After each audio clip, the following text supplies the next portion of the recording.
એની ખબર છે જલારામ બાપાના ગુરુ પણ કોઈ સાધારણ હસ્તી નહોતી. ભોજલરામ કોઈ સાધારણ હસ્તી નહીં, એ સમર્થ ગુરુના શિષ્ય હતા. અને સમર્થ ગુરુનો શિષ્ય હોય ને એના નામના જ દુનિયામાં ડંકા વાગે. ત્યારે આપણે તો આપણા ગુરુના ઠેકાણા ન હોય. અને આજે આ ગુરુ, કાલે બીજા ગુરુ, કાલે પરમદી ત્રીજા ગુરુ, વળી બદલાવ્યા જ કરીએ. આપણને આપણા ગુરુ ઉપર પણ ભરોસો નથી. એ સમર્થ સદગુરુના શિષ્યના નામના દુનિયામાં ડંકા વાગે. યાદ આવ્યું ને એમાં એક ચિઠ્ઠી આવી કે જીવને પરણાવવો છે. કાલે આપણે કથામાં, સવારની કથામાં શિવને પરણાવવો છે, પણ એ પેલા જીવને ભગવાનની સાથે પરણવાનું છે. એક ચિઠ્ઠી આવી છે કે ભોજલરામ ભગતની એક રચના છે, જલારામ બાપાના ગુરુ. અને ભોજલરામ ની એક જે રચના ભજનની પંક્તિઓ છે એનું વિવરણ સાંભળવું છે, એનું અર્થઘટન સાંભળવું છે. તમને બધાને એ ગીત આવડે છે, ભજન આવડે છે તમને, પણ તમે એનો રાહડો ને ડિસ્કો બનાવી નાખ્યો છે. મારે આ જેનો આ જગતમાં ડંકો વાગે છે એના સદગુરુએ જે ગીતની રચના કરી એ કોઈ ડિસ્કાના ગીતો ન લખ્યા હોય એટલી તો આપણને ખાતરી હોય. અને એની ભજનની પંક્તિઓ તમને યાદ કરાવું એટલે તમે માનશો કે હા, આ તો અમે ડિસ્કો કરીને ત્યારે ગાઈશું. પંક્તિનું વર્ણન: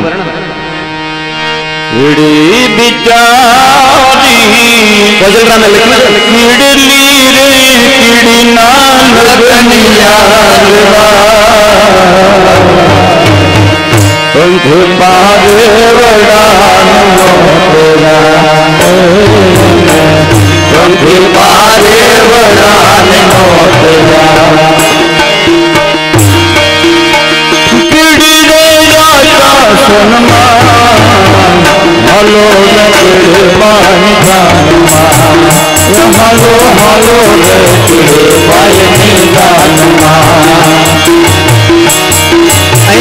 બેઠા બેઠા ગાવાનું છે, આપણે ઉભા નહીં થતા, કારણ કે એક એક કડી તમને સમજાવતો જાય છે, વિવરણ કરતું જાવ છે એક એક શબ્દનું. કીડી બિચારી કીડલી રે, કીડીના લગની આ લેવાય, હાલો ને કીડીભાઈની જાનમાં. કીડીના લગ્ન નક્કી થયા. કીડી એટલે કોણ? તો કે જીવ. જીવ એટલે કીડી. આપણે બધા કીડી જ કહેવાય. આપણી અંદર જે બેઠો ને એ જીવ છે, એ જીવ એટલે કીડી. આ જીવના લગ્ન નક્કી થયા. કીડી બિચારી કીડલી રે, એના લગ્ન યા લેવાય, એના લગ્ન નક્કી થયા. એટલે કોને નોતર્યા? તો કે પંખીને ને પારેવાને નોતર્યા. પંખી પારેવડાને નોતર્યા અને કીડીને આપ્યા સન્માન. તો આ પંખી કોણ અને પારેવડા કોણ? કેટલી સુંદર રચના છે એની, તમે જુઓ તો ખરા. આ ભજનની પંક્તિઓના અનેક અર્થો સંતોએ કર્યા છે, પણ એ જે સંતોએ અર્થઘટનો કર્યા ને એમાંનો એક અર્થ તમને સમજાવું છું. કેટલાય અર્થો થયા છે, પણ પંખી અને પારેવા એટલે કોણ? તો કે જેને જ્ઞાનની પાંખો ફૂટે ને એને પંખી કીધા. એને જેને જ્ઞાનની પાંખો ફૂટી છે એટલે એ જ્ઞાની થઈ ગયા, એને પંખીડાવ કીધા. અને પારેવા એટલે કોણ? તો કે જેનો સ્વભાવ રાખ હોય ને એને પારેવું કહેવાય. રાખ સ્વભાવનું જે હોય દુનિયામાં એ જ ભક્તિ કરી શકે. અને એનું પ્રમાણ આપણી ગંગા સતી, ભક્તિ રે કરવી અને રાખ થઈને રહેવું. એટલે ભક્તોને નોતર્યા અને જ્ઞાનીઓને નોતર્યા કે જેના હૃદયમાં જ્ઞાન નિર્માણ થયું અને ભક્તિ નિર્માણ થઈ એવાને બોલાવો. એટલે આ જીવ ભગવાનને પરણે. એટલે જ્ઞાનીઓને ભક્તોને બોલાવ્યા. કોના માટે? તો કે આ જીવને ભગવાનની સાથે પરણાવવા માટે. આગળ મોરલે બાંધો મોરલે બાંધો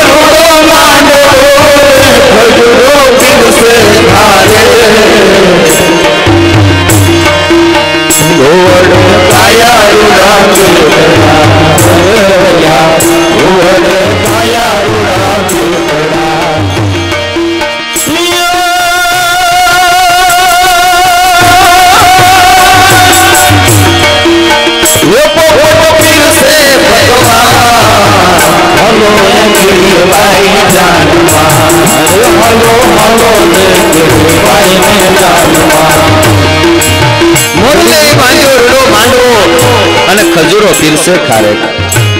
આ મોરલો કોણ? તો કે આ દેહ. એને માંડવો નાખ્યો. માંડવો નાખ્યો એટલે તો કે તૈયાર થઈ ગયો. જો અંદર બેઠેલો જીવ ભગવાનને પરણવા ચાલ્યો જાય તો દેહ કે હું ક્યાં ના પાડું. આ દેહ પણ તૈયાર, એટલે શરીર તૈયાર થઈ ગયું અને પોતે પણ તૈયારી કરીને નાચવા માંડ્યું એટલે શરીર ભગવાનને પરણવા માટે તૈયાર. જો આ જીવ પરણવા જતો હોય તો શરીર કે હું ક્યાં ના પાડું, હાલો હું તમારી હારે આવું. એટલે કીધું કે મોરલે બાંધ્યો રૂડો માંડવો અને ખજૂરો પીરસે ખારે. ખજૂરો એટલે કોણ? તમે ખજૂરાને જોયું હોય, એને ઘણા બધા પગ હોય. આપણી અંદર એક ખજૂરો છે, કોણ? તો કે મન. મનને ઘણા બધા પગ હોય. એને બે પગ ન હોય, એને અસંખ્ય પગ હોય. આ મન ક્યારે ક્યાં દોડીને ચાલ્યું જાય એનું કાંઈ નક્કી નહીં. એટલે મનને ખજૂરો કીધો. ખજૂરો પીરસે ખારે. અને ઘુવડે ગાયા રૂડા ગીતડા. ઘુવડ એટલે કોણ? આ કીડીના લગ્નમાં ઘુવડ ક્યાંથી આવ્યું? તો કે ઘુવડ ને તમે બપોરે 12 વાગે એમ કહો કે જો આકાશમાં સૂર્ય ઉગ્યો છે, તો ઘુવડ ના પાડે મને ક્યાં દેખાય છે? ના હોય જ નહીં, મને નથી દેખાતું. સાચી વાત ક્યારેય જે સ્વીકારવા તૈયાર ન થાય એ ઘુવડ કહેવાય. એને બપોરે 12 વાગે તમે જઈને પૂછો તો કે ના સૂર્ય નથી, મન નથી દેખાતું. એટલે જે સત્ય સ્વીકારવા તૈયાર નથી એને સત્ય સ્વીકારી લીધું કે વાંધો નહીં ભાઈ, જીવ પરણવા નીકળ્યો હોય અને દેહ તૈયાર હોય તો અમે સત્યનું શરણું સાથે લઈને નીકળી જશું બાપ. અને પોપટ પીરસે પકવાન. પોપટ પીરસે એટલે પકવાન પીરસે એટલે કયા પકવાન અને કયો પોપટ? તો કે પોપટ એટલે સુખદેવજી. સુખદેવજી જેવા જ્ઞાની માણસ આવીને સારી સારી વાતો માંડે સંભળાવવા. જો આ જીવ પરણવા તૈયાર થતો હોય તો આટલા તૈયાર થઈ ગયા, હવે કોણ તૈયાર થાય છે? મકોડાન મે ગયો મારો રે લેવા મારો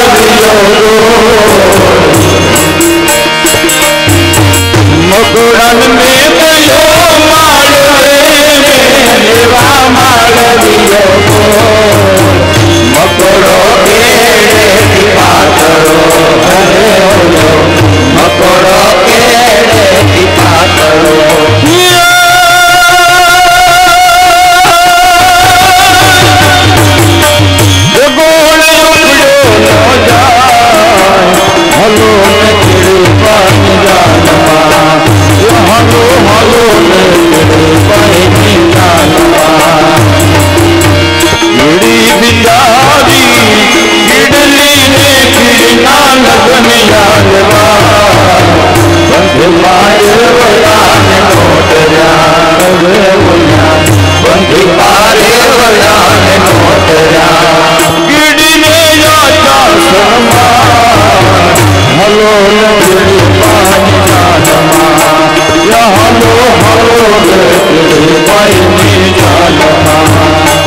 મકોડાને મોકલ્યો માળવે રે લેવા માલવ્યો બોલ.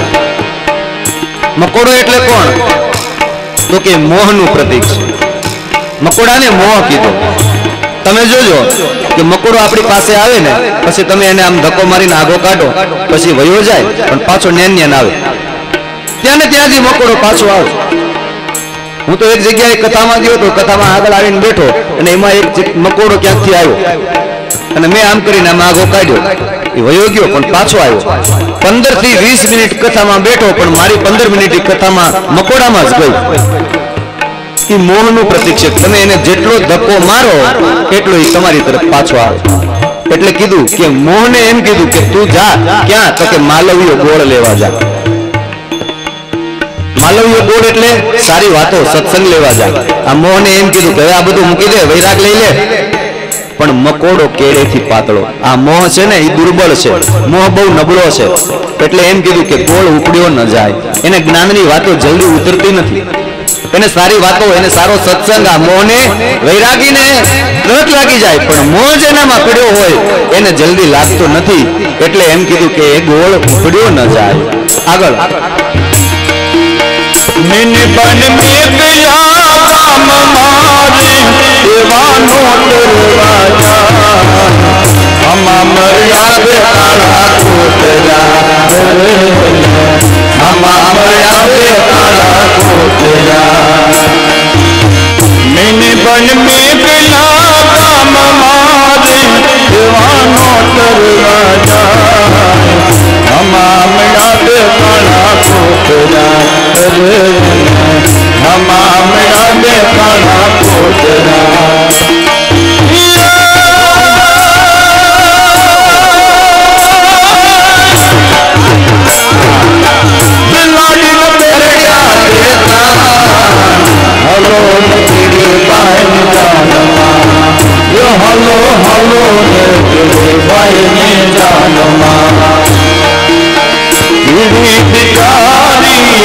किडली रे किडना लगनिया मारे वडान मोतरा मारे वडान मोतरा किडने आकाश हलो ने किड़ी बाई निजानमा हलो हलो रे किड़ी बाई निजानमा मिनीबाई ने मोकल्या गाम में रे देवा नोतरवा गाम તમારે પછી વોલ્યુમ ને નહીં અડવાનું એ મેં તમને ના પાડી કે વોલ્યુમ તમારે અડવાનું જ નહીં સિક્કો સિવાય કઈ નહીં અડવાનું મિનીબાઈ ને મોકલ્યા ગામ મારે દેવા નોતરવા ગામ આ મિનીબાઈ એટલે કોણ અને સામા મળ્યા બે કાળા કૂતરા અને બિલાડીના કરડી ગયા કાન તો કે મિનીબાઈ એટલે કર્ણેન્દ્રિય એટલે બે કાન ને મિનીબાઈ કીધા એને કર્ણેન્દ્રિય કહેવાય ભલે કાન બે છે પણ ઇન્દ્રિય એક ગણાય જેને આપણે કર્ણેન્દ્રિય કહીએ એટલે એને મિનીબાઈ કીધા એને શું કીધું કે તમે ગામને નોતરવા જાઓ ગામને નોતરવાનું એટલે શું તો કે તમે હવે તમે તૈયારી કરો અને જ્ઞાન અને વૈરાગ્યને આમંત્રણ આપો ગામને નોતરવામાં જ્ઞાન અને વૈરાગ્યનું નોતરું છે એને આમંત્રણ આપી દો તો કે સામા મળ્યા બે કાળા કૂતરા એટલે જ્ઞાન અને વૈરાગ્ય બે દોડ્યા અને બે કાનની અંદર એક એક જ્ઞાન અને વૈરાગ્ય પ્રવેશ કરી લીધો એટલે એમ કીધું કે સામા મળ્યા બે કાળા કૂતરા અને બિલાડીના કરડ્યા બે કાન હાલો ને કીડીબાઈ જામે घोड़ले बाटा को दे बुघरा रे पकड़े बांधी से कटार तेरे बाजा गले ढोलका रे बोला तेरे बाजा गले ढोलका घोड़ले बाटा को दे बुघरा रे पकड़े बांधी से कटार तेरे बाजा गले ढोलका रे बोला तेरे बाजा गले ढोलका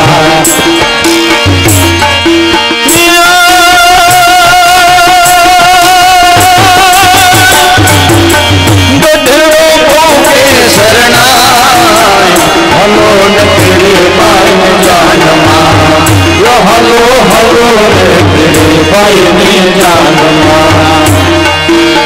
गिड़ी बिचारी गिड़ली रे गिड़ी ना लगनिया लेवा अड्डी पारे वडाने मोटया अड्डी पारे वडाने मोटया गिड़ी ने आकाश हलो नकली बाई जानमा यो हलो हलो नकली बाई जानमा घोड़े बांध्या पगे घूघरा घोड़ो એટલે કોણ કીડીના લગ્નમાં વળી ઘોડાનું શું કામ હતું તો કે કીડી એક તો જીવ છે એટલે બીજો જીવ એમાં આવે કયો જીવ તો કે ઘોડો એટલે શ્વાસ શ્વાસને તમે ક્યારે બેઠેલો જોયો છે એ શ્વાસ બેસી જાય તો રામ બોલો ભાઈ રામ અને ઘોડાને તમે ક્યારે બેઠેલો જોયો છે ઘોડો જો બેસી જાય સમજવાનું કે હવે પૂરું એટલે ઘોડે બાંધ્યા પગે ઘૂઘરા એટલે શ્વાસ એક એક શ્વાસે રટણ થઈ ગયું શ્રી કૃષ્ણ શરણમ મમ શ્રી કૃષ્ણ શરણમ મમ કારણ કે જીવને શિવની સાથે બ્રહ્મની સાથે પરણવા જાવું છે એટલે શ્વાસે શ્વાસે રટણ ચાલુ થઈ ગયું ભગવાનના નામનું એટલે એમ કીધું કે ઘોડે બાંધ્યા પગે ઘૂઘરા અને કાકેડે બાંધી કટાર કાકેડો એટલે કોણ તો કે રંગ બદલતી મનની વૃત્તિઓ કાકેડો રંગ બદલ્યા કરે એટલે એને મનની વૃત્તિ નામ આપ્યું કે મનની વૃત્તિઓ રંગ બદલતી હોય છે આપણી ઘડીક આમ વૃત્તિ ચાલે ને ઘડીક આવી વૃત્તિ થાય એટલે એ વૃત્તિઓ રંગ બદલતી બંધ થઈ ગઈ કાકેડે બાંધી કટાર એટલે વૃત્તિઓ બધી શાંત થઈ ગઈ ઊંટે બાંધ્યા ગળે ઢોલકા એ ઊંટ એટલે કોણ તો કે અહંકારનું પ્રતીક ઊંટનું માથું ક્યારેય નમેલું ન હોય એ ઊંચું માથું રાખીને ચાલતો હોય પણ એને ગળે ઢોલ બાંધ્યો અને કહે છે કે જો આ જીવ પરણવા ચાલ્યો હોય તો હું ઢોલ વગાડતો ચાલો અભિમાની લોકો પણ સહકાર આપીને ભેગા મળી ગયા ચાલો હાલો આ જીવ પરણવા જતો હોય તો અભિમાન કંઈક શાંત થઈ જાઓ ઊંટેરે બાંધ્યા ગળે ઢોલકા અને ગધેડો ફૂકે શરણાઈ ગધેડો એટલે કોણ તો કે જેની વાણી સાંભળવી આપણને ગમે નહીં એ ગધેડો જે બોલે એ કોઈને ન ગમે, એટલે કીધું કે વાણીમાં નિર્મળતા આવી ગઈ. જો આ જીવ પરણવા જાતો હોય તો અભિમાન શાંત થઈ ગયું, મનની ચિત્તની વૃત્તિ શાંત થઈ ગઈ, શ્વાસે શ્વાસે રટણ થઈ ગયું અને વાણીમાં નિર્મળતા આવી કે ચાલો જીવ બ્રહ્મને પરણવા ચાલ્યો છે. આગળ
દરિયાને બે લગન હોય ને ત્યાં મામા રિહાય ખરા, અને પાછા તમે જોજો માં જ રિહાય. માં કંકોત્રી આપવા જાઓ ને તો મામા તો બોલતા બોલે, મામી બોલે ના હો અમે તો આવશું જ નહીં, એ આવવું હોય તો કદાચ હું આવું પણ તમારો ભાઈ તો આવશે જ નહીં, એ કઈ નહીં નો આવે. એ ઉંદર મામા એટલે કોણ? તો કે ઉંદરને તમે ક્યારેય સારી વસ્તુ ગમે તેટલી તમે મૂકો તો એને ક્યારેય તમે જોયું છે કે ઉંદર એને હારી રહેવા દે? એ કોણ? તો કે ઈર્ષ્યાનું પ્રતીક. કઈ સારી વસ્તુ એને ગમે નહીં એટલે એને ઉંદર મામા કીધા, ઈર્ષ્યાને. એ ઈર્ષ્યા શાંત થઈ ગઈ. ક્યાં જઈને બેઠી? તો કે દરિયાને બેઠ. જ્યાં શું છે? તો કે પાણી સિવાય કાંઈ નથી, ચારે બાજુ માત્ર ને માત્ર પાણી જ છે. એટલે પાણી એટલે કોણ? તો કે જ્યાં સારી જ વસ્તુ છે, જ્યાં પવિત્ર વસ્તુ છે, પાણી પવિત્ર હોય, નિર્મળ હોય, એવી જગ્યાએ જઈ અને ઈર્ષ્યા બેસી ગઈ કે જો જીવ પરણવા જતો હોય તો મારે ત્યાં જવું ને, મારે તો એક બાજુ ખસી જવું પડે, મારે પવિત્રતા હોય ત્યાં ચાલ્યું જવું પડે. એટલે ઉંદર મામા હાલ્યા રિહામણે રે બેઠા દરિયાને પેટ. પેલો દેડકો બેઠો બેઠો ડગમગે. દેડક્યો એટલે કોણ? તો કે વાસનાનું પ્રતીક છે. દેડકો એ વાસનાનું પ્રતીક છે. મનની અંદર જે વાસનાઓ કામનાઓ જાગતી હોય ને એને એવું નક્કી કર્યું કે જો આ જીવ બ્રહ્મને પરણવા જાતો હોય તો મને કોઈક મર્યાદાનું કપડું ઓઢાડી દો, મારે જીવ પરણવા જાય ને ત્યાં મારે ભેગું ના જવાય. એટલે વાસના અને કામના મર્યાદાના કપડા ઓઢીને શાંતિથી પડ્યા આવે.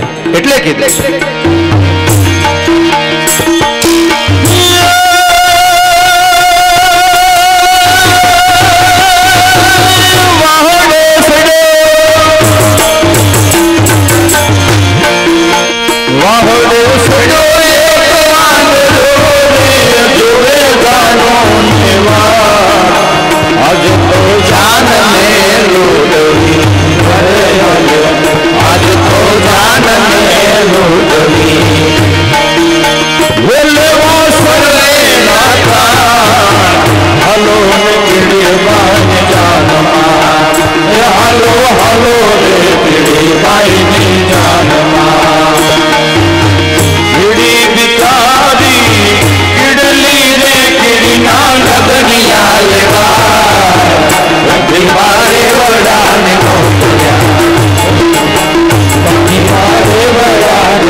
વાંદરો એટલે કોણ? તો કે સમય. એ ટોચ જઈને બેસી ગયો ઉપર, વાહડે ચડી ગયો એટલે સમય ટોચ ઉપર જઈને બેઠો અને જોવે તો કે જાનુની વાત. આ જીવ બ્રહ્મને પરણવા નીકળ્યો છે, એ જાન નીકળવાની છે, એટલે ટોચ ઉપર જઈ અને સમય નક્કી કરીને બેસી ગયો કે અહીંયા આવે એટલે એને લૂંટી લઉં. લૂંટી લઉં એટલે શું? તો કે લેવા સર્વેના પ્રાણ, આજ તો જાનને લૂંટવી. કેવી રીતે લૂંટાશે? તો કે એને સિદ્ધિઓ વળી જશે, અષ્ટ સિદ્ધિ અને નવ નિધિ મળે. જો આ જીવ બ્રહ્મને પરણવા માટે નીકળે તો આટલું જો તૈયારી કરીને આવતો હોય કે મનની વૃત્તિઓ શાંત થઈ જાય, શ્વાસે શ્વાસે હરિનું સ્મરણ થઈ જાય, જેની ઈર્ષા હોય ઈર્ષા શાંત થઈ જાય, વાણી નિર્મળ બની જાય, જીવનમાં પવિત્રતા આવી જાય અને કહે છે કે આટલું જો તૈયાર થઈ ગયું હોય તો અષ્ટ સિદ્ધિ અને નવ નિધિ ટોચ ઉપર બેસીને એની રાહ જોવા માંડે કે આજ તો જાનને લૂંટવી. અહીંયા આવે તો જીવને વળગી જાવ. વળગી જાવ એટલે અષ્ટ સિદ્ધિ અને નવ નિધિ એને આપી દો. અને એટલે આપણા જલારામ બાપના ગુરુ એમ કહે કે આ કઈ કીડી કોની જાણ? કીડીને કોની જાન છે, સંતો કરતો વિચાર, ઓજા ભગતની વિનતી, અરે ઓલા ઓજા ભગતની વિનતી.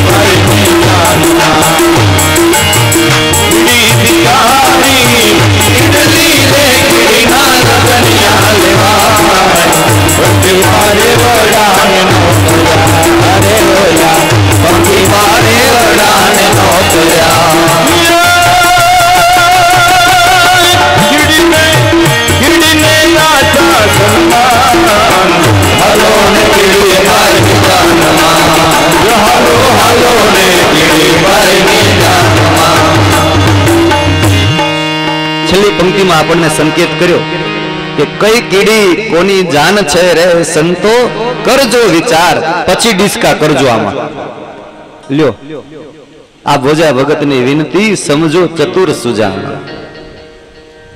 ઘણાય સંતોએ આના અર્થઘટનો કર્યા છે, ઘણાય સંતોએ.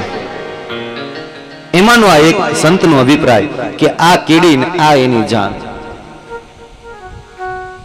જ્યારે જીવ બ્રહ્મને પરણે ત્યારે એ બ્રહ્મનો બને. કોઈ સ્ત્રી પુરુષને પરણે ત્યારે એ સ્ત્રી પુરુષની બની જાય. એમાં જીવ જ્યારે બ્રહ્મને પરણે ત્યારે આ જીવ બ્રહ્મનો બની જાય, એ ઈશ્વરનો બની જાય, ભગવાનનો બની જાય. અને જ્યારે ભગવાનનો બની જાય પછી એને કોઈનો ડર નહીં, બાકી એને બીક બહુ લાગે. બીક અને બધી વાતની બીક લાગે. તમે 4 પ્રકારના ભય તો આપણા શાસ્ત્રોએ બતાવ્યા છે.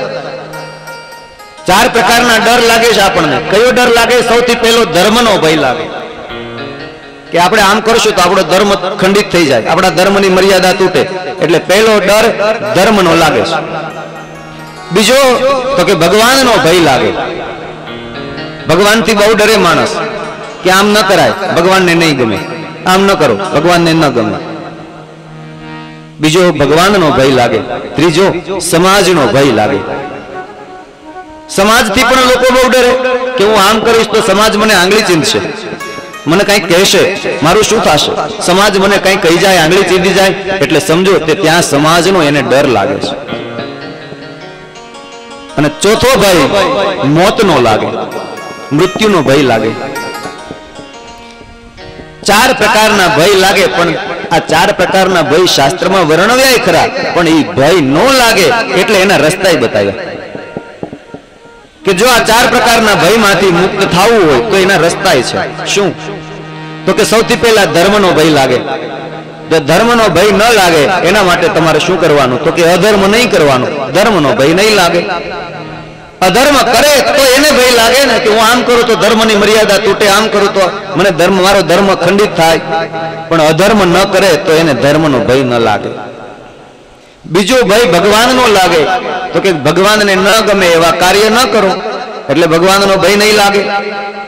ભગવાનને નથી ગમતું એવું કામ કરો તો જ ભગવાનનો ભય લાગે ને. પણ ભગવાનને ન ગમે એવું કંઈ કરવાનું જ નહીં તો ભગવાનનો ભય લાગે જ નહીં. ત્રીજી વાત, સમાજનો ભય લાગે. આ જગતમાં અસામાજિક કાર્ય ન કરો એટલે સમાજનો ભય ન લાગે. અને ચોથો ભય લાગે મોતનો, તો કહે છે કે જેને ધર્મનો ભય નથી, જેને ભગવાનનો ભય નથી, જેને આ સમાજનો ભય નથી, એને મોતનો ભય ક્યારેય લાગે જ નહીં. એને વળી મોતનો ભય શું આવે તો ભલે આવે, એ તો એને નિર્માણ કર્યું છે. તો આ ભયમાંથી મુક્ત થવા માટે કહેવાની આપણી કથા મૂળ તાત્પર્ય આપણું એ હતું કે સર્વસ્વ બધી જવાબદારી ભગવાનને સોંપી દેવાની, કે ભગવાન તું જ કરજે. દાંત તે આપ્યા તો ચાવવાનું પણ તું આપ, પેટ તે આપ્યું તો પોષણ પણ તું આપ. બધું જ ઈશ્વર આપે અને એના ઉપર આપણો ભરોસો જ્યારે દ્રઢ ચરણ કેરો ભરોસો એ કેળવાય ત્યારે એ આપે. તો અહીંયા દેવહૂતિ અને કરદમની કથા બતાવી કે કરદમજી તપ કરતા હતા અને એમાં ભગવાન એને પ્રસન્ન થયા. માટીનો રાફડો ભગવાને પોતાની માયાથી દૂર કર્યો છે અને ભગવાને કરદમજીને આંખ ઉગાડીને કહ્યું કે હે કરદમજી, આંખ ઉગાડો, માગો, તમારે જે વરદાન જોઈએ તે હું તમને વરદાન આપું. અને કરદમજી આંખ ઉગાડી અને ભગવાનની અને કરદમની બેની 4 આંખ ભેગી થઈ ગઈ. જ્યાં ભગવાને કરદમજીની સામે જોયું તો ભગવાનના આંખમાં અશ્રુ પડ્યા છે. એની આંખમાંથી આંસુ ટપક્યા અને એમાંથી એક આંસુનું બિંદુ પૃથ્વી પર પડ્યું અને એમાંથી એક સરોવર રચાયું. તે સરોવરનું નામ પડ્યું બિંદુ સરોવર. અને એ બિંદુ સરોવર આપણા ગુજરાતમાં સિદ્ધપુર ક્ષેત્રમાં આવેલું છે. ત્યાં કરદમજીએ તપશ્ચર્યા કરી હતી. સરસ્વતીનો કિનારો હતો. સરસ્વતી અત્યારે હાલમાં પૃથ્વી પર ક્યાંય નથી, એ લુપ્ત છે, અદ્રશ્ય છે. જ્યાં જ્યાં ત્રિવેણી સંગમ થાય છે ત્યાં ત્યાં સરસ્વતી હોય, પણ એ લુપ્ત રીતે અંદર, એ બહાર દ્રશ્યમાન નથી.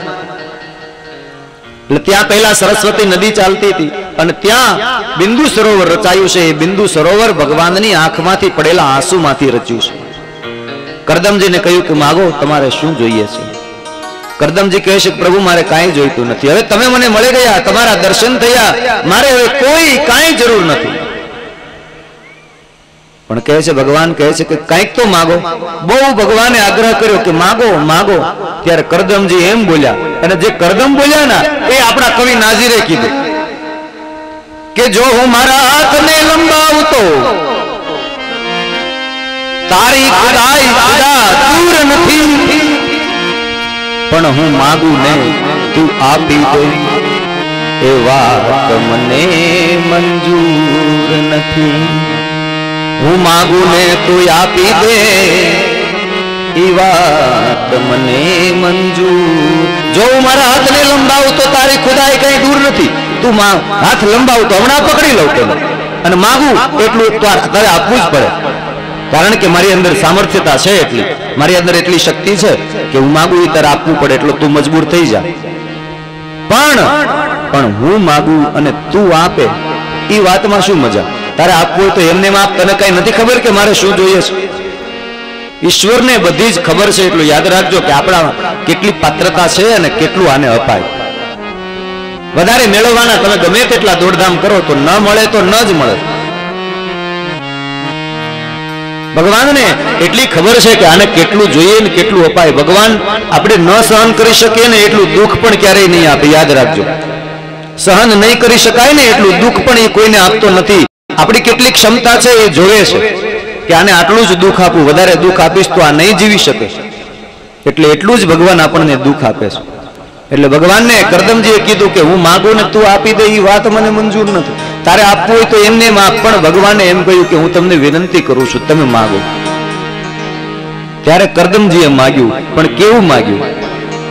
આપણે બધાએ જેનાથી છૂટવા માંગીએ છીએ એ વાત કરદમે માગી લીધી. અને એમ કીધું કે ભગવાન આપવું જ છે? તો કે હા. તો કે મારે લગ્ન કરવા છે, મારે લગ્ન કરવા છે. ભગવાન કહે જાઓ તથાસ્તુ. એ ભગવાન, એમ મારું વરદાન પૂરું ન થાય. મને તમે એમ માનો છો કે મને લગ્ન કરવાનો કઈ શોખ જાગ્યો છે? મને વાસના જાગી, મને કામના સતાવે છે, મારે ભોગ ભોગવવા છે? ના ના પ્રભુ, એટલા માટે મારે લગ્ન નથી કરવા. તો અને પછી જે માગ્યું કરદમજી, અદ્ભુત માગ્યું છે. અને પછી એમ બોલ્યા કે હું લગ્ન કરું તો તમે મારે ત્યાં દીકરો બનીને આવો એવું મને વરદાન આપો. ભગવાન કહે તથાસ્તુ, જાઓ. પણ પછી ભગવાન મૂંઝાયો કે હું આને વરદાન તો આપી ચૂક્યો, કે તમે લગ્ન કરો તો હું તમારે ત્યાં દીકરો બનીને આવું, પણ આ કોની સાથે લગ્ન કરશે કેમ ખબર? કારણ કે હું તો એને ત્યાં દીકરો બનીને જાઉં છું કે જે મારા મા બાપ બનવાની પાત્રતા ધરાવતો હોય, મા બાપ બનવાની ક્ષમતા જે ધરાવે ને એને ત્યાં ભગવાન દીકરો બનીને આવે. આજે બધા એવું વિચારીએ છીએ કે મારે ત્યાં ભગવાન કેમ દીકરો બનીને નહીં આવતો હોય? કોને ન ગમે કે ભગવાન આપણે ત્યાં દીકરો બનીને આવે? આ વાત કોને નહીં ગમે? બધાની ઈચ્છા છે કે ભગવાન મારે ત્યાં દીકરો બનીને આવે અને મારે ત્યાં બાળક બનીને લીલા કરે. પણ બધાએ ક્યારે એવું વિચાર્યું છે કે મારામાં ભગવાનના મા બાપ બનવાની લાયકાત છે? આવું ક્યારેય કોઈ વિચાર્યું છે? પાત્રતા ધરાવીએ છીએ આપણે ક્યારેય ભગવાનના મા બાપ બનવાની? આજે ભગવાનને તો આવું જ છે, પણ પૃથ્વી ઉપર દશરથ અને કૌશલ્યાની શોધમાં છે કે ક્યાં છે દશરથ અને ક્યાં કૌશલ્યા, ક્યાં છે નંદ અને ક્યાં યશોદા, ક્યાં છે દેવકી અને ક્યાં વસુદેવ. એને પૃથ્વી ઉપર ક્યાંય નંદ કે યશોદા કે દેવકી કે વસુદેવ દેખાતા નથી, એટલે કોઈને ત્યાં બાળક બનીને આવતો નથી. બાકી આવે છે જરૂર, એને આવવું છે અને બાળક બનવું છે, કોઈના દીકરા તરીકે એને જન્મ લેવો છે. પણ ભગવાન એમ કહે છે કે ક્યાંક મા બાપ તો જોઈએ ને. બાકી આપણે આપણા હૃદય ઉપર હાથ રાખીને પૂછીએ કે ખરેખર આપણે ભગવાનના મા બાપ બનવાને લાયક છીએ? તો અંદરથી જવાબ નામાં મળે, હા ન મળે. હૃદયને પૂછો, અંદર આત્માને પૂછો કે તું ભગવાનના મા બાપ બનવાને લાયક છો? તો અંદરથી નાકાર નીકળશો. બાકી ભગવાન આવે છે ક્યારેક કેવા વેશમાં આવે ને એનું કાંઈ જ નક્કી નહીં. સમયે સમયે ઘડીએ ઘડીએ પળે પળમાં મને તમને સમજાવીને જાય છે ભગવાન. જો માનવ વિશ્વાસ લે સમય બની સમજાવો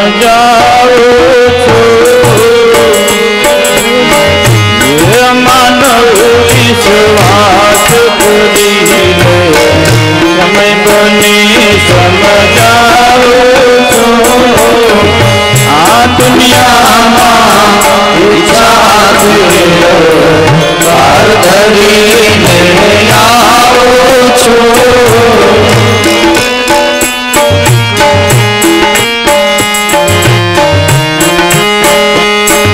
હે માનવ વિશ્વાસ કરી લે, સમય બની સમજાવું છું. કોણ કહે છે? ભગવાન એમ કહે છે કે સાંભળ માનવ, તું જરા મારા ઉપર ભરોસો કર.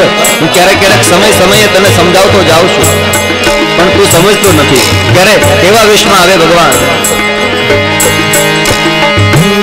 સુખ વેશ ધરું છું ક્યારે ઘર ઘર હાથ લંબાવો છો.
ભિક્ષુક વેશ ધરું છું ત્યારે ઘરે ઘરે હાથ લંબાવું છું.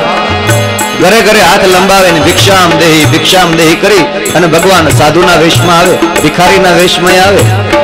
ક્યારે કેવું રૂપ લઈને આવે અને ભિક્ષા માગે. પણ ભગવાન શું કહે છે કે માફ કરો મહારાજ, કાલે આવજો. આજે હાથ હેઠા છે, રસોઈ બનાવું છું, આજે કાંઈ વધ્યું નથી. આવા શબ્દો મને દરેક ઘરમાંથી સાંભળવા મળે છે. મારે કોને ત્યાં દીકરો બનીને આવવું? કોને મારા મા બાપ બનાવવા? ભગવાન કહે છે કે આવા શબ્દો સાંભળી અને પારાવાર પસ્તાવું છું, પાછો ચાલ્યો જાઉં છું. શ્રીમંતોનું સુખ સદાઈ આંગણ જોવા આવો છું.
સરાઈ આંગણ જોવા આવું છું. સીમંતની સીમંતાઈ જોવે એટલે ભગવાનને એમ થાય કે વાહ રે કેવો અમીર માણસ છે, લાવ ને એને તો મેં ઘણું આપ્યું છે, એ મારું ભજન કરતો હશે, લાવ એને આંગણે દીકરો બનીને જાવ. પણ ભગવાન આવે ખરો, પણ મોટર ગાડીને બંગલાવાળા મોટા માણસોના બંગલાની બહાર બોર્ડ માર્યા હોય કે રજા સિવાય અંદર આવવું નહીં. ઘણી ઘણી જગ્યાએ તો બોર્ડ માર્યા હોય કે કૂતરાથી સાવધાન. ભગવાન કહે કે આમાં મારે ક્યાં આવવું, હું કેવી રીતે અંદર જાઉં? મારે જાવું છે અંદર અને મારા મા બાપ બનાવવા, હું કોઈકનો દીકરો બનવા જાઉં છું, પણ બહાર બોર્ડ માર્યું હોય રજા. અહીંયા તો ભિખારીને કોઈ અંદર નથી આવવા દેતા, મારે નથી જવું. જેને ભિખારીને અંદર આવવા દેવાની પણ આદત નથી એને ત્યાં હું દીકરો બનીને જાઉં, ન બને ક્યારેય. ભગવાન પાછો ચાલ્યો જાય.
નફરત દેખી નિત્ય આંસુડે નાવું છું, અને સંતો ભક્તોના અપમાનો જોઈને બહુ અકળાવું છું. દીન અને દુખી માણસ ઉપર આ જગતમાં નફરત થાય છે, તિરસ્કાર થાય છે, ધિક્કારે છે લોકો. અને આ દ્રશ્ય જોઈને ભગવાન કહે છે કે હું તો આંસુડા પાડું છું, મારે જાવું છે કે કોઈકનો દીકરો બનવું, પણ ભગવાન ક્યાં આવ્યો? પણ અહીંયા કરદમજીને વરદાન આપ્યું કે જાઓ તમે લગ્ન કરો તો હું તમારે ત્યાં દીકરો બનું, પણ શરત એટલી કે મારી માની પસંદગી હું મારી જાતે કરું. હું કહું એની સાથે જો તમે લગ્ન કરો તો તમારામાં તો પાત્રતા છે, પણ તમે જેની સાથે લગ્ન કરો એનામાં પાત્રતા છે કે નહીં, મારી માં બને?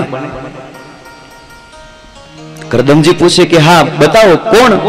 એટલે તરત કહ્યું કે મનુ મહારાજની દીકરી, એનું નામ છે દેવહૂતિ, એની સાથે જો તમે લગ્ન કરો તો હું તમારે ત્યાં દીકરો બનીને આવું. ભલે પ્રભુ, પણ મહારાજ હું કઈ સામે ચાલીને મારા લગ્નની વાત ત્યાં કરવા થોડો જવાનો છું, એટલે તમારે ત્યાં જવાની જરૂર નથી. મનુ મહારાજ ત્યાં આવશે તમારા આશ્રમમાં, અને ભગવાને ત્યાં પ્રમાણ પણ આપી દીધું અને સમય પણ બતાવી દીધો કે આજથી ત્રીજે દિવસે તમારે ત્યાં પોતાની દીકરીને લઈને મનુ ને શત્રુપા આવવાના છે તમારા લગ્નની વાત કરવા માટે. ભલે પ્રભુ. ભગવાન ત્યાંથી અદ્રશ્ય થયા છે અને આ બાજુ કરદમજી ત્રીજા દિવસે રાહ જોવા લાગ્યા કે આજે મનુ મહારાજ શત્રુપાજી આવવાના છે અને એની કન્યાને ભેગી લઈ આવવાના છે. એટલે 3 આસનો આશ્રમની અંદર પાથરીને રાખ્યા છે. એક આસન પર મનુ મહારાજ બેસે, બીજા આસન પર એમના પત્ની શત્રુપાજી, અને ત્રીજા આસન પર જે કન્યાની સાથે એને લગ્ન કરવાના છે એ કન્યા દેવહૂતિ બેસવાના છે. અહીંયા કન્યાની પરીક્ષા થાય છે કે મારે જે કન્યા સાથે લગ્ન કરવાના છે એ કન્યા મારે યોગ્ય છે કે નહીં એ પણ મારે જાણવું પડે. ભગવાને તો એની માની પસંદગી કરી લીધી, પણ મારે યોગ્ય એક પત્ની છે કે નહીં મારે જરા જાણવું પડે. એટલે ત્રીજું આસન દેવહૂતિ માતા માટે રાખ્યું છે કે એ આસન ઉપર જો બેસી જાય તો સમજવાનું કે એનામાં વિવેક બુદ્ધિ નથી, કારણ કે વડીલોની સામે આસન પર ન બેસાય, અને જો ન બેસે તો સમજવાનું કે કન્યા વિવેકી ને વિનયી છે. એટલે આમ 3 આસનો તૈયાર કર્યા અને મનુ મહારાજને નારદજીએ પ્રેરણા કરી કે તમે જાઓ કરદમની પાસે અને તમારી દીકરીના લગ્નની વાત કરજો. અને કરદમ દેવહૂતિ અને કરદમ મનુ મહારાજ શત્રુપાજી અને એમના પુત્રી દેવહૂતિ ત્રણેય આવે છે. મનુ મહારાજ ને આવતા જોયા એટલે આશ્રમની બહાર સામે ચાલીને આવ્યા. પધારો પધારો મહારાજ, મારા આશ્રમમાં આપનું સ્વાગત છે. આશ્રમમાં લઈ આવ્યા. બેસવા માટે આસન તૈયાર હતા. એક આસન પર મનુ મહારાજ બિરાજ્યા, બીજા આસન પર શત્રુપાજી, અને ત્રીજું આસન દેવહૂતિએ જોયું કે મારે માટે રાખ્યું છે, પણ મારે બેસાય નહીં, વડીલો બેઠા છે, આસન પર બેસી જાઓ તો વિવેક ન કહેવાય. પણ કહે છે કે જો નહીં બેસું તો આ ઋષિએ મારા માટે આસન પાથર્યું અને એને અપમાન જેવું લાગે કે મેં આસન પાથરીને આપ્યું અને દેવહૂતિ બેઠા નહીં. એટલે એને શું કર્યું, આસનની બાજુમાં પોતે જમીન ઉપર બેઠા અને પોતાનો જમણો હાથ આસન ઉપર મૂકી દીધો. એટલે બેઠા એ ગણાય ને ન પણ બેઠા ગણાય. વિનય વિવેક બુદ્ધિ પણ જળવાઈ રહ્યા, વડીલોની માન મર્યાદા પણ જળવાઈ રહી અને ઋષિનું અપમાન પણ ન થયું. એટલે કરદમજી સમજી ગયા કે ના ના બરાબર, કન્યા મારે યોગ્ય છે. થોડી વાર સત્સંગ થયો, કુશળ સમાચાર એકબીજાને પૂછ્યા અને પછી ધીમે રહીને મનુ મહારાજે વાત મૂકી કે હે કરદમજી, અમારી આ દીકરી દેવહૂતિ અને એના માટે અમે તમારી પાસે લગ્નની વાત લઈને આવ્યા છીએ. તમારે આ દીકરી દેવહૂતિના લગ્ન તમારી સાથે કરાવવા છે, જો આપ હા પાડો તો. કરદમજી કહે છે મને વાંધો નથી, હું તમારી દીકરીનો પત્ની તરીકે સ્વીકાર કરું, પણ મારી એક શરત છે. કેવી શરત? બોલે મારે ત્યાં જ્યારે આ તમારી દીકરી દેવહૂતિ દ્વારા સંતાનની પ્રાપ્તિ થઈ જાય પછી હું સંન્યાસી બની જવાનું, પછી હું સંસારમાં નહીં રહું, પછી મને વૈરાગ્ય આવે તો હું વૈરાગી બની જાઉં, પછી હું સંન્યાસની દીક્ષા ગ્રહણ કરી લઈશ. મનુ મહારાજ કહે છે કે જાઓ, શરત મને મંજૂર છે. પણ શત્રુપાજી એમના પત્ની ગમે તેમ તો સ્ત્રી સ્વભાવ ને, એટલે વાત કરી કે મહારાજ જરા વિચારો, હા પાડતા પહેલા આપણી દીકરીને પૂછવું જોઈએ. એમ કહે છે કે સંતાન થઈ જાય પછી એ સંન્યાસી બની જશે તો આપણી દીકરીનું કોણ?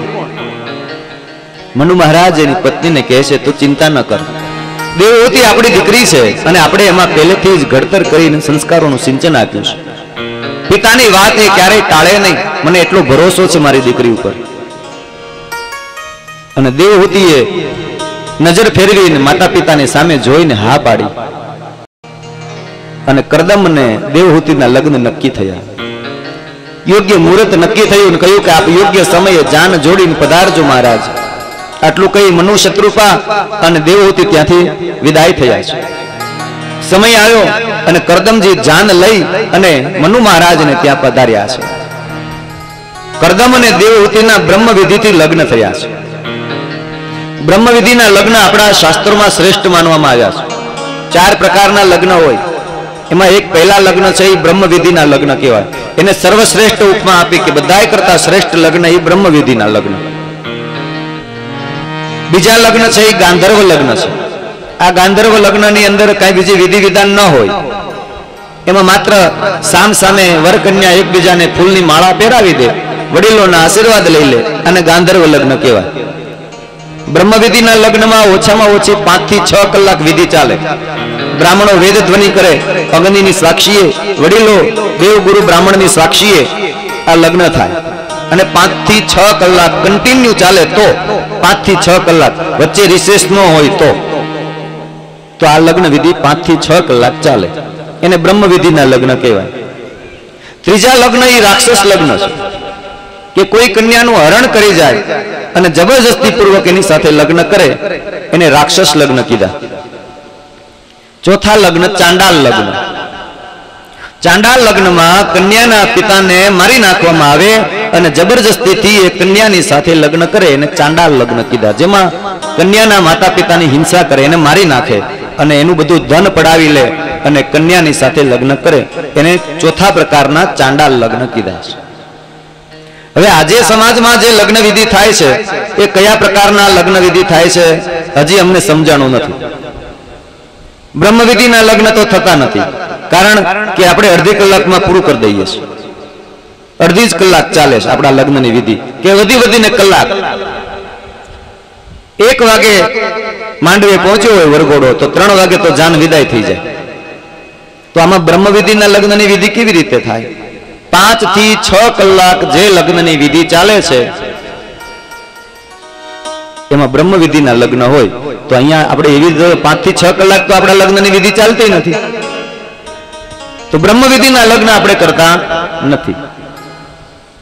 કેમ નથી કરતા એ પોતે જાણે, કારણ કે આજે વિધિનું મહત્વ ઘટી ગયું. એટલે આજે વધારેમાં વધારે મહત્વ શેનું થયું વિધિમાં? ડિસ્કોનું અને વિડીયોનું. જેટલા સમય વિધિ ચાલે છે એના કરતા 3 ગણો સમય વિડીયો વાળા લઈ જાય.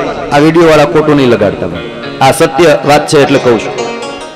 3 ગણો સમય એ લઈ જાય અને બ્રાહ્મણને તો બાવડું પકડીને તપતબાવીને એક બાજુ મૂકી આવે. આમ આઘા ઉભા રહેવાને.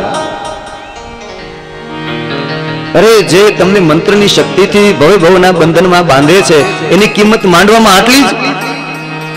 આજે માણસ સ્વાર્થ પરાયણ કેટલો બન્યો છે તમે જુઓ. તમને સાબિતી આપું છું કે બ્રાહ્મણ જ્યારે દીકરીના લગ્ન લખી અને એ મજાની ભરત ભરેલી ગુથેલી થેલીમાં મૂકે અને જ્યારે લગ્ન લઈને જાય દીકરીના સાસરિયાના ત્યાં, અને જ્યારે જાય ત્યારે એને કેટલું માનપાન આપે. અને જ્યારે જાય ત્યારે દીકરી વાળા પણ કેટલી ભલામણ કરે કે દાદા ગાડી શાંતિથી ચલાવજો, જરાય ઉતાવળ ન કરતા, સમયે સમયે પહોંચી જાજો, આ એડ્રેસ છે, આ એનો ફોન નંબર છે, બધી કેટલી ભલામણ કરે. ત્યાં જાય તો એને પણ સરસ મજાનું ગાડલું, તકીઓ, વસીકું બધું બરાબર આપે. ચા ન પીતા હોય તો દૂધ લઈ આવે. કેટલું માન આપે. અને માંડવામાં બ્રાહ્મણનો કોઈ ભાવ પૂછે, એને પૂછે કે તમે પાણી પીધું કે નહીં? શું કામ? આ લગ્ન લઈને આવે છે ત્યારે આટલું બધું તમે એને માન આપો છો, તો તમે દીકરીના લગ્નની વિધિ કરાવતો હોય ત્યારે બ્રાહ્મણને માંડવામાં કેમ કોઈ પૂછતાય નથી? અને બાવડું પકડીને વિડીયો વાળા એક બાજુ તપતબાવીને કાઢે અને જ્યારે ફરિયાદ કરવા બ્રાહ્મણ જાય એના માતા પિતાને કે આ વિડીયો વાળા અમને ખીજાઈને એક બાજુ કાઢે, તો કે દાદા એના અમે રૂપિયા દીધા, 10-10, 15-15 હજાર રૂપિયા દીધા, વિડીયો સારો ન આવે તો? તમને 10,000, 15,000 રૂપિયાની કિંમત સમજાય છે, વિધિની કિંમત સમજાતી નથી બાપ. અને આજે વિધિની કિંમત નથી એટલા માટે જ આપણા 80% લગ્ન જીવન નિષ્ફળ ગયા છે. એટલું યાદ રાખજો, 80% લગ્ન જીવન નિષ્ફળ ગયા છે. પતિ અને પત્નીમાં, અરે તમે એની ક્યાં વાત કરો? 50-50 વર્ષે તે લોકો અમારી પાસે જન્મ કુંડલી લઈને આવે છે કે દાદા જુઓ ને મેળ આવતો નથી બરાબર. એ 50 વર્ષની ઉંમરે તમને મેળ ન આવ્યો? ક્યાં ખામી આવી આપણી? સમજો કે તમે વિધિને મહત્વ નહીં આપો તો જીવનમાં કાંઈ ને કાંઈ મુશ્કેલી રહેવાની ને રહેવાની. એટલે આપ સૌને મારે કંઈ વધારે ન કહેવું, પણ એટલી મારી ચોક્કસ વિનંતી છે કે લગ્નમાં કદાચ તમે કરોડો રૂપિયા બીજા નહીં ખર્ચો તો ચાલશે, પણ વિધિ સારી કરાવજો, વિધિને મહત્વ આપજો. અને એમાં તે બ્રાહ્મણને બિચારાને મુશ્કેલી કેવી તમે જોજો. એ બધી વાતે બધું બરાબર હોય, પણ ફટાકડા 1 લાખ રૂપિયાના, 2-5 લાખ રૂપિયાના ફોડી નાખે. એ બેન્ડવાજા વાળાને 10-10, 15-25, 25,000 રૂપિયા આપે. પણ બ્રાહ્મણને દક્ષિણા દેવાનું ટાણું આવે ને ત્યારે એમ કે દાદા મોડું વરસ છે, ધ્યાન રાખજો. એટલે દક્ષિણા દેવાનું વારો આવે ત્યારે તને મોડું વરસ નડ્યું. આ લાખ રૂપિયાના ફટાકડા ફોડ્યા તે, અને એ ફટાકડા ફોડ્યા એમાં કેટલું નુકસાન થયું એ તમને કહું. હું ફટાકડાનો વિરોધી નથી, પણ ચોક્કસ એ વાતને જરૂર માનવી જ પડશે, તમારે પણ માનવી. તમે ફટાકડા ફોડો તો કોઈ નાના બાળકો સૂતા હોય ઝબકીને જાગી જાય, કોઈ બિચારા વાંચન કરતા હોય, વિદ્યાર્થીઓ ભણતા હોય એને તકલીફ પડે, કોઈ બીમાર માણસ હોય એને તકલીફ પડે, કોઈ સ્કૂલ પાસેથી તમે પસાર થતા હોય એ વિદ્યાર્થીઓ ભણતા હોય એને તકલીફ પડે, કોઈ પક્ષીઓ બિચારા માળામાં બેઠા હોય એ તરફડવા માંડે. ફટાકડા ફોડો તો કેટલી બધી મુશ્કેલીઓ થાય તમે જુઓ. હું વિરોધ નથી કરતો, પણ એ વાત આપણે સ્વીકારવી પડે કે આનાથી ઘણી બધી મુશ્કેલીઓ સર્જાય છે ખરી. તો વિધિને મહત્વ આપજો. બ્રહ્મ વિધિથી લગ્ન થયા છે. કરદમ અને દેવહૂતિ બંને પરણી ચૂક્યા. દાયજો આપ્યો અને દાયજો આપીને દીકરીને વિદાય કરી મનુ મહારાજે. અને કરદમજી દેવહૂતિની સાથે લગ્ન કરીને પોતાના આશ્રમે આવ્યા છે. પોતે સંસારની અંદર રચ્યા પચ્યા રહે છે, પોતાની પત્ની દેવહૂતિને રાજી રાખે છે, અને સમય વીતે છે અને એમાં એને કન્યાનો જન્મ થાય છે. અને ત્યાં દીકરીનો જન્મ થાય છે ને એક પછી એક એમ કરતા સમય વીતતા 9 દીકરીઓ એને ત્યાં વારાફરતી જન્મી છે. 9 કન્યાઓનો જન્મ થયો એટલે કરદમજી એની પત્નીને કીધું કે હવે મારે સંન્યાસની દીક્ષા લઈ લેવી છે. પણ એની પત્નીએ એને રોક્યા છે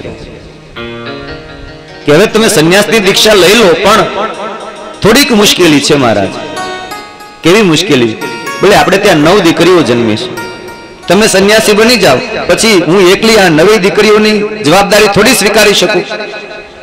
એને પરણવા લાયક થાય તો યોગ્ય મૂર્તિયા ગોતવા પડે, યોગ્ય સાસરીઓ ગોતીને એને પરણાવવી પડે, આ બધી જવાબદારી સ્ત્રી ન નિભાવી શકે, હું એકલી થઈ જાઉં. તો મહારાજ મારી આપને એક વિનંતી છે કે આપણે ત્યાં પુત્ર પ્રાપ્ત થઈ જાય ને પછી તમે સંન્યાસી બનજો, મને વાંધો નથી. કરદમજી કહે છે કે કઈ વાંધો નહીં, પણ ત્યાં કરદમને યાદ આવ્યું, કરે રે મને ભગવાને કીધું છે હું તારે ત્યાં દીકરો બનીને આવીશ, હજી કેમ ના આવ્યા? ચાલ ચાલ દેવહૂતિ, આપણે બે સાથે મળીને ભગવાનને યાદ કરી લઈએ. અને ઝૂંપડીની અંદર આવ્યા છે.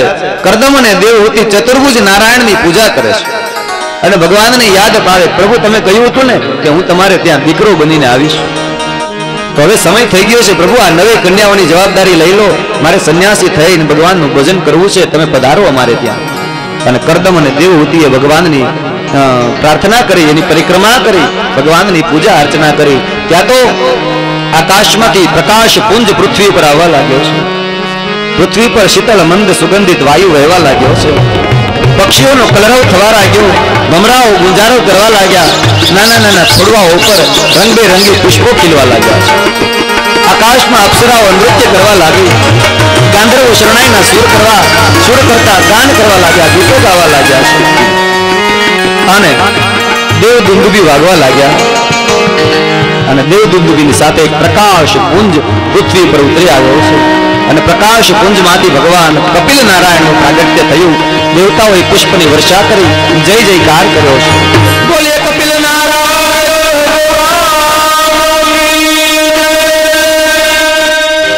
કપિલ ભગવાન પધાર્યા અને ત્યાં જોયું પ્રકાશ પુંજમાંથી જ્યારે ભગવાનના સ્વરૂપને નિહાળ્યું તો કરદમ અને દેવહૂતિ ભાવ વિભોર બન્યા, ભગવાનની પરિક્રમા કરી એની પૂજા અર્ચના કરવા લાગ્યા છે.